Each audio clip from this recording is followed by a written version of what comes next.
Kahit mag-formal ka, hindi maitatago yun yung mga pagkukulang mo sa akin. Alam mo, Jalisha, hindi mahaba pasensya ko, ha? Lalo sa tabil ng bunganga mo, kasi galing din ako dyan, eh. Mami, I have to go na ha. Sige, kailangan ko na pumasok. O sige Nak, umuwi ka na maaga ha. May surprise ako sa'yo. Again? Surprise na naman po. Siyempre, mag-birthday ka na. Siyempre naman, may surprise. Sobra-sobra na yung binibigay mo sa akin, Mami. Enough na po yun. Huwag mo isipin yan. Siyempre, love kita eh. O, basta ha, umuwi ka na maaga. Okay po. Sige po. Thank you, Mami. Okay, ingat ka. Okay po. Bye-bye po. Bye-bye. Uy, ano na, Bes? Umalis na? Lumabas ka na. Alam mo naman, di ako mahilig sa bata, tsaka hindi ko na maaalagaan niya, naasa lang sa akin yan. Ikaw ang totoo yung nanay niyan, so kailangan kilalanin mo siya. It's time na rin para makapag-banding kayo, makilala yung isa't isa, di ba? Alam naman ng mga anak ko na mahal ko sila, okay na yun. Kaya mo na akong ma-enjoy yung buhay ko para mahanap ko yung love life na gusto ko. Oh, bahala na. Basta bumawi ka dun sa anak mo, ha? Bigyan ko na lang ng pera yun pag mayroon akong pera. Pakananay ka naman. Minsan lang yan. Tsaka magbe-birthday na rin yan, di ba? Oh, time na rin para mag-banding. Bata pa naman yun, marami pang oras. De-date ko na lang yan kahit siguro sa mga kung saan dyang mga fast food. Ikaw bahala. Basta ginawa ko na yung part, ha? Sige. Surprise mo, ha? Thank you talaga, ha? Oh, ikaw pa. Nasend ko na rin kay boss yung pinapagawa niya. Paano mauwi na ako? Nga pala, may iba ako. Curious lang. Bakit Mami Casey yung tawag mo sa kanya? Parang magkaedad lang naman kayo. Hindi nakikakal, parang magkapatid nga lang eh. Hindi Mami ko yun. Siguro ano lang talaga, dalaga lang yung face niya. Maganda kasi yung Wala, mami. parang, ewan ko curious lang talaga kayo. Itsura nyo kasi parang kayong ilang taon lang yung ahead, nilabas siya na bata siya. Ganon. Okay, fine. Kulit mo eh. Marites ako. Halata nga eh. Talaga actually hindi ko siya tunay na mommy. Siya lang yung nag-alaga sa akin, nagpaaral, nagpalaki. Yung tunay ko nanay, dapat hindi mo na malaman yun eh, dahil wala namang kwenta yun. Hindi nga ako pinalaki, hindi ako inalagaan, kahit yung baby ako, iniwal lang ako sa kanya. So, ayun. Hindi niya deserve na ipakilala na as nanay ko. At di siya deserving na, ano yun, Ganon. kilala. Pero hindi ka interesadong makilala siya. Hindi. Okay, kaya pala. Na-curious lang ako. Pero hindi ka naman pagsasabi. Hindi ako marites eh. Hindi ka naman paritis, kaya mo nga tinanong eh. O siya, paano? May bago na akong chismis na laman eh. Uwi na tayo. Oo, sige na. May magalit pa yung asawa ko. Sige. Umagalit nga.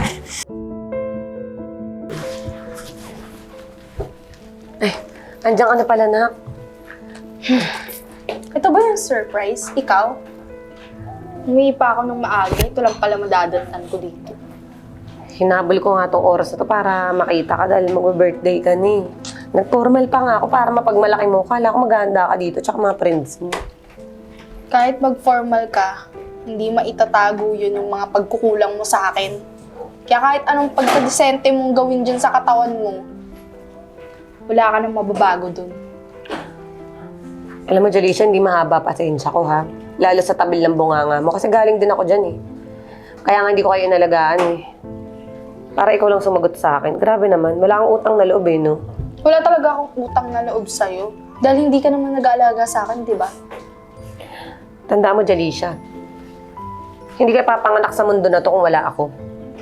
Saan ka pupulutin? Paano ka lalabas sa mundo? Mula sa basura? Hindi ka naman hiniling na anakin mo ako, di ba? Sana naman kung malalaman ko lang din na ganyan ugali ang iaanak ko, edi sana hindi kita inanak. Eh di sana nga, hindi na lang. Sana nga si Mami Casey na lang nag-anak sa akin.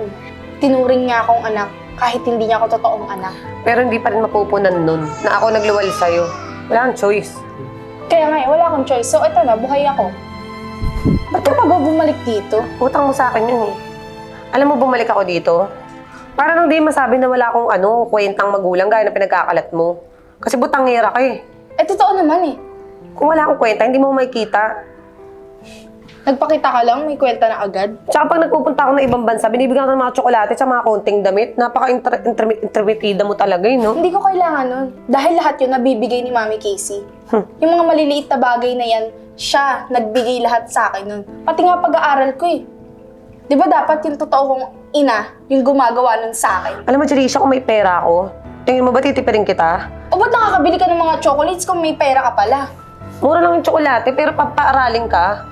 Sana kung matalino ka, nag-scholar ka na sa public. Ako pa mag-a-adjust. Natural. Alam mo na wala kang magulang, di ba? Tsaka di rin ako nakapag-aral, huwag kang pilingera. Ako nga din college eh. Ikaw pa? At least nakatapos ako. Alam mo, tandaan mo, kahit saan mo dalhin tong usapin na to. Wala mag-aanak sa'yo kundi ako lang. Kasi naanak ka na eh, nandyan na yun eh. Kaya utang na loob mo sa akin kung ano yung kinatatayuan mo ngayon. Eh di utang na loob ko yun. Pero wala kang karapatan, wala kang karapatan sabihan ako ng mga ganyan.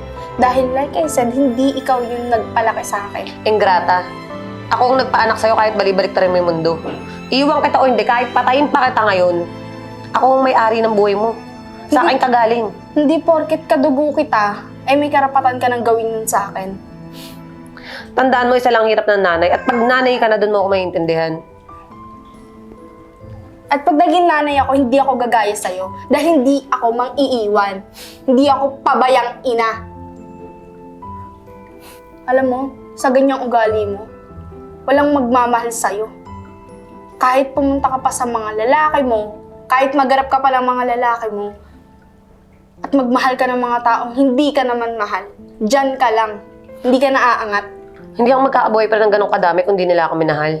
Ikaw, anong nangyari sa'yo? Hindi ka nila minahal. Ginamit ka lang nila. Ikaw nga sa trauma mo, ilan lang yung boyfriend mo eh. Hate ka nga ng mga tao dahil sa ugali mo eh. Napakasungit, boyish-boyish. Alam mo, aminin mo sa hindi, may dugo kita. Eh baka nga yung lihim na landi, itinatago mo lang. Mag-out ka na. Lamang mo lang, hindi ka nagkaanak na maaga. And now, umalis ka na. Go. Bukas ang pinto namin. Hindi ka namin kailangan sa buhay ko. Tingnan natin kung di ka manigas dyan sa pagmamakaawa mo na pansinin kita ulit. Gaya ng pagmamakaawa mo tuwing nagchat-chat ka sa akin. Mami, I miss you.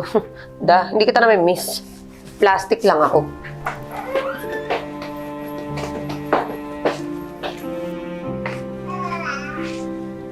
Nak. Ano nangyari? Asan yung surprise ko sa'yo? Okay naman na po. Nakapag-usap na rin po kami and thank you po na pinapunta niyo po siya dito. Yun po, nakalista po siya. Okay naman pa pag-uusap niyo? Yes po. Nagkakilala na kami at nakapag-usap ng maayos. Ito naman, for sure, di ba? Matagal din kayo hindi nakita ng mami mo. Tsaka, para din magkaroon kayo ng time na makilala ng isa't isa. Ganyan ang ginakikita, di ba? Opo. Thank you po pala sa effort, ha? Eh, syempre naman. Let's get it. Ikaw na mga pagpasaya sa'yo. Doon tayo.